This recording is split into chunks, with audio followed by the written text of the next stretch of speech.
আমাদেরকে সংসদ সচিবালয় থেকে যে পত্র বা চিঠি দাওয়াতনামা দেওয়া হয়েছিল সেখানে দুইটি শপথের কথা উল্লেখ ছিল। বলা হয়েছিল সংসদ সদস্য হিসেবে আমরা প্রথমে শপথ নিব, একটা সাদা ফর্ম আমাদেরকে বিলি করা হবে, প্রয়োজনীয় লেখাজোখা শেষ করে আমরা সেটা জমা দেব। আরেকটা শপথ হবে জুলাই চার্টার এবং গণভোটের যে প্রজ্ঞাপন হয়েছিল তার ভিত্তিতে সেই শপথটা গণভোটের শপথ, সংস্কারের শপথ। এইখানে সংস্কার পরিষদ সদস্য হিসাবে আমরা আরেকটা শপথ নেব।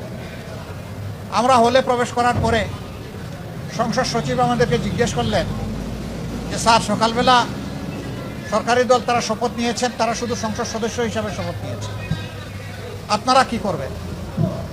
আমরা তখন বললাম যে আমরা দুটিরই শপথ নিতে এখানে এসেছি। আমাদের তো গভীর রাতে আপনারা দাওয়াতনামা পাঠিয়েছেন, তারপরে আমাদের কোনো কনসার্ন থাকলে আগেই আমরা জানাতাম। আমরা কেন দুইটা শপথ নিলাম, ওনারা কেন একটা নিলেন?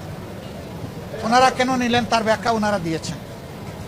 আমরা যে ব্যাখ্যাটা দিতে চাই, আমরা মনে করি যে 26-এ কোনো নির্বাচন হওয়ার কথাই ছিল না।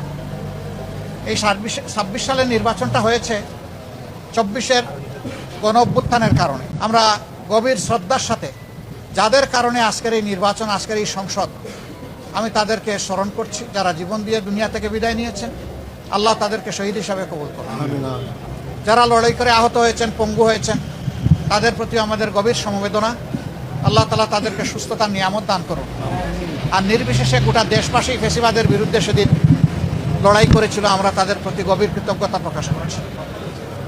সম্মানিত সাংবাদিক বন্ধুগণ, আমরা আজকে হয়তো শপথ নিতে ভিন্ন চিন্তা করতে পারতাম, কারণ জুলাইয়ের আকাঙ্ক্ষা এবং গণভোটের রায়, এই দুইটার প্রতি সম্মান দেখানো রাজনৈতিক দল হিসাবে আমাদের পবিত্র দায়িত্ব আমরা গণ্য করেছি। আমরা গণভোটের রায়কে সম্মান করেছি, জুলাইয়ের আকাঙ্ক্ষাকে সম্মান করেছি, যারা আমাদেরকে ভোট দিয়েছেন তাদেরকে সম্মান করেছি, এবং আমরা একমত হয়েছি যে এই শপথ নেওয়া আমাদের কর্তব্য। তবে আমরা মনে করি সরকারি দল শপথ না নিয়ে তারা জুলাইকে উপেক্ষা এবং অবজ্ঞা করেছেন। এতে জন আকাঙ্ক্ষার বিপরীতে তাদের অবস্থান বলে আমরা মনে করি। সংস্কারের বিপরীতে তাদের এই অবস্থান স্পষ্ট। যদিও তারা ব্যাখ্যায় বলেছেন যে সংসদ বসে তারপরে প্রভিশন ক্রিয়েট করে এটা তারা দেখবেন, আমরা এটা দ্রুত দেখতে চাই।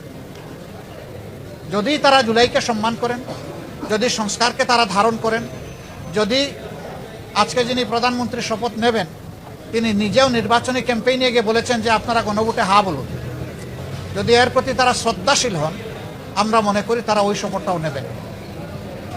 কার কাছে শপথ নেবেন সে দাবি আমরা করব না। ওনাদের পছন্দ মতো অ্যাপ্রোপ্রিয়েট অথরিটির কাছে ওনারা নিতে পারেন, আমাদের কোনো অসুবিধা নাই। কিন্তু আমরা দেখতে চাই জুলাই সম্মানিত হয়েছে এবং জুলাই স্বীকৃত হয়েছে।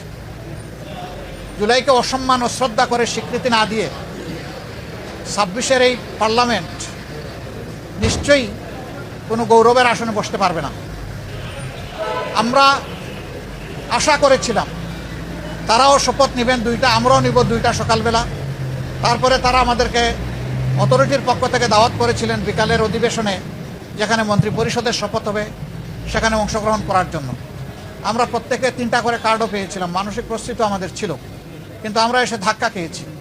আমরা আমাদের জুলাই শহীদদেরকে অশ্রদ্ধা করতে পারি না, জুলাই যোদ্ধাদেরকেও আমরা অশ্রদ্ধা করতে পারি না, যার কারণে আমাদের শত ইচ্ছা থাকা সত্ত্বেও বিকালের এই শপথ অনুষ্ঠানে আমরা যে অংশগ্রহণ করতে পারলাম না, আমাদের একটা আফসোসের জায়গা থেকে গেল।